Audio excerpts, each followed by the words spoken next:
Hi everyone, this video is for section 6.4, simplifying complex fractions. What I would suggest doing is making sure that you have some paper and some colored pencils in front of you in order to follow along with the video.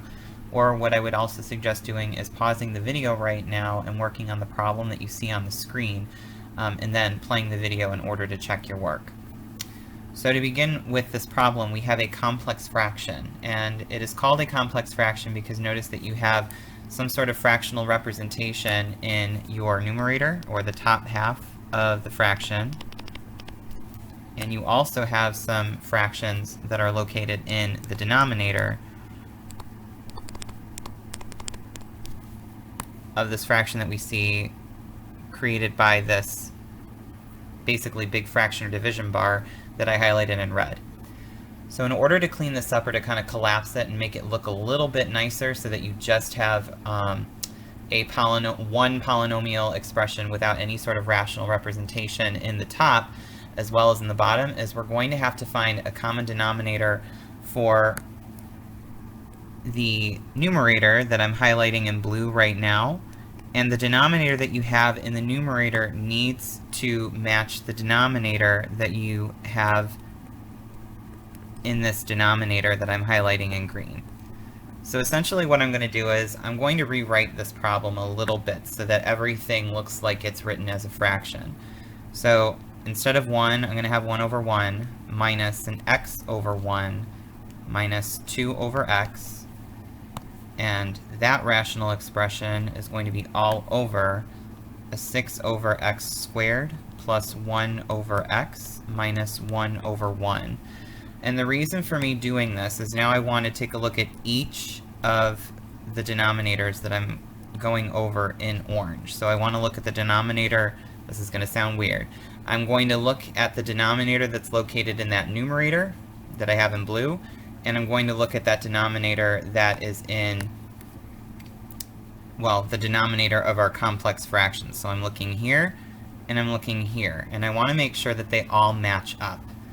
And what I'm noticing here is that I have an x squared. The x squared is kind of the biggest, most complex value that I have in any of those denominators. And I notice that I can actually rewrite anything with a denominator of just x or a denominator of x squared in all of them. So again, I'm going to rewrite this problem, and I'm going to give myself a little bit more space in order to actually basically do the manipulation here.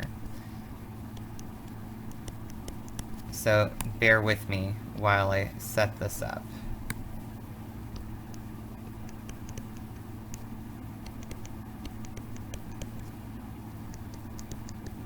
Okay, so I'm going to go ahead and kind of show my manipulations in purple. So I know that my common denominator, or my least common denominator in this case, should be x squared. And again, if you're not sure, please go ahead and pause the video. Think it over, send me a message, post to the forum, do any of those things, please. But what I want to do is I want to make this first denominator be an x squared. So in order to do that, I need to multiply the top and the bottom by an x squared. Remember, we don't want to lose the value of that number, so that's why we have to multiply the top and the bottom of that rational expression by the same value of x squared. Again, we're going to see the same thing here. In order to change this 1 to have a denominator of x squared, I'm going to have to multiply the top and the bottom by x squared. It's going to be a little bit different when we come over here, because I already have an x in my denominator, so in order to make it an x squared, I'm just going to multiply the top and the bottom by an x. And we repeat the same process over with our green rational expression. So note here, I already have an x squared, and that is my my least common denominator, so I don't have to do any sort of change here. I already met my goal. Again, over here, I have a denominator of x, so in order to make it an x squared, I'm going to multiply the top and the bottom by x. And here, I have a denominator of 1, so I need to multiply the top and the bottom by an x squared. So here's what is going to happen. We're going to go ahead and basically clean this up. So I'm going to come here and take care of the multiplication. And I actually already know that all of this is going to be in x squared, because I've created it so that my denominator is the same. So we're going to have x squared here minus an x cubed, because x times x squared, minus a 2x. Likewise, we're going to see something similar when we move to the denominator of this complex fraction.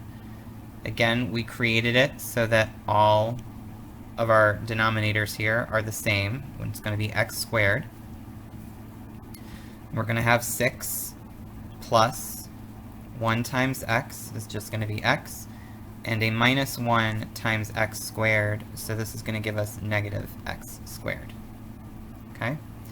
So, again, this problem is a little bit more detailed, so I want us to make sure that we basically have all of these details in line. So before we go further, let's just review. We looked at the rational expression in the numerator and in the denominator of our complex fraction, and we identified a least common denominator that would fit each of the terms in both the numerator and the denominator. That was a least common denominator of x squared. We then adjusted each of our numbers so that we had that same common denominator, and as you can see, I ended up using a shorthand here. So we technically have a shortcut here, and what I'm actually saying is, notice that the denominator in the top part of the complex fraction and the denominator in the bottom part of the complex fraction are the same.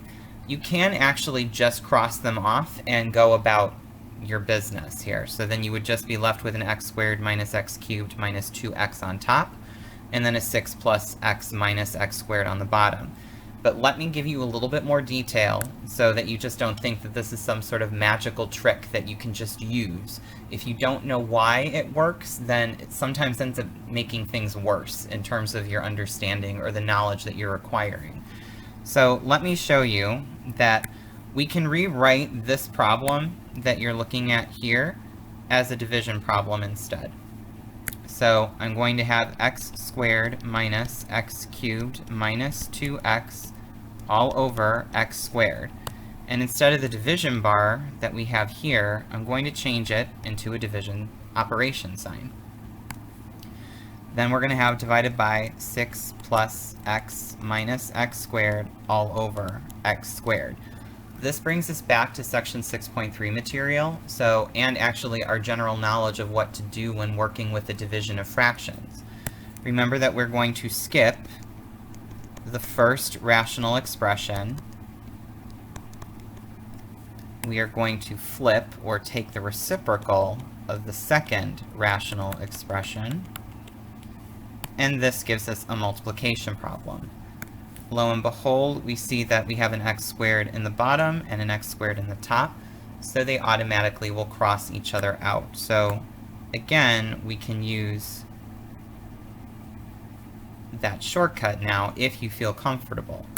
So this now gives us x squared minus x cubed minus 2x, and that is going to be all over 6 plus x minus x squared. And we want to actually, I'm going to move this up. So at this point we've solved the problem. We're just trying to see if we can do a little bit more cleanup. So the first thing that I have to do here is I want to actually put this in a descending order. So this is going to give me negative x cubed plus x squared minus 2x all over negative x squared plus x plus 6. So here's what I'm noticing. My lead coefficients in both cases have a negative in front of it. I'm also kind of going to see, well, what can I do to further clean up my numerator? I also see that there is an x in each term. So I'm going to pull out a negative x, and that's going to leave me with positive x squared minus x plus 2. Okay. Now I'm going to focus on what's going on in the denominator here. And it looks like I can pull out a negative sign, which is going to give me x squared minus x minus 6. Straight away, I see that I have a negative over a negative, so that's going to make it positive. From here, you want to see if you can actually factor these down a little bit further, because you could potentially reduce your answer just a little bit more. So let's see what we can do here. All right, I'm going to do an aside, and I'm going to take a look at the top portion, so my numerator here. All right, let me clear out my stray marks so that kind of eliminates some of the confusion. So we have an x squared. We know that that would break into x and x. And we also have a positive 2. So our positive 2 also dictates that the middle term needs to be negative. So that's telling me that I need to have minus and minus here. But here's the issue. I mean, we can really only break 2 into 1 and 2. That means that we would get a negative x here and a negative 2x, which, if we were to add all this up, gives me a negative 3x. So at this point in our knowledge in this course, we basically can just say, there's really not much else that I can do here. That x squared minus x plus 2 is a prime polynomial, so I can't break it up any further. So we would just leave this as x squared minus x minus 2, as we have it up above. Notice that the negative x that we had pulled out is just positive because we had already reduced that negative out. And if you would like, it turns out that this denominator here that we have, it is factorable. So if we were to kind of create our box method, x squared goes in top, that's going to break into x and x. And then we have a negative 6, which also says that this is negative, but a negative 6 is telling us that we would have a plus and minus here. And we could break this up so that it's negative 3 and positive 2.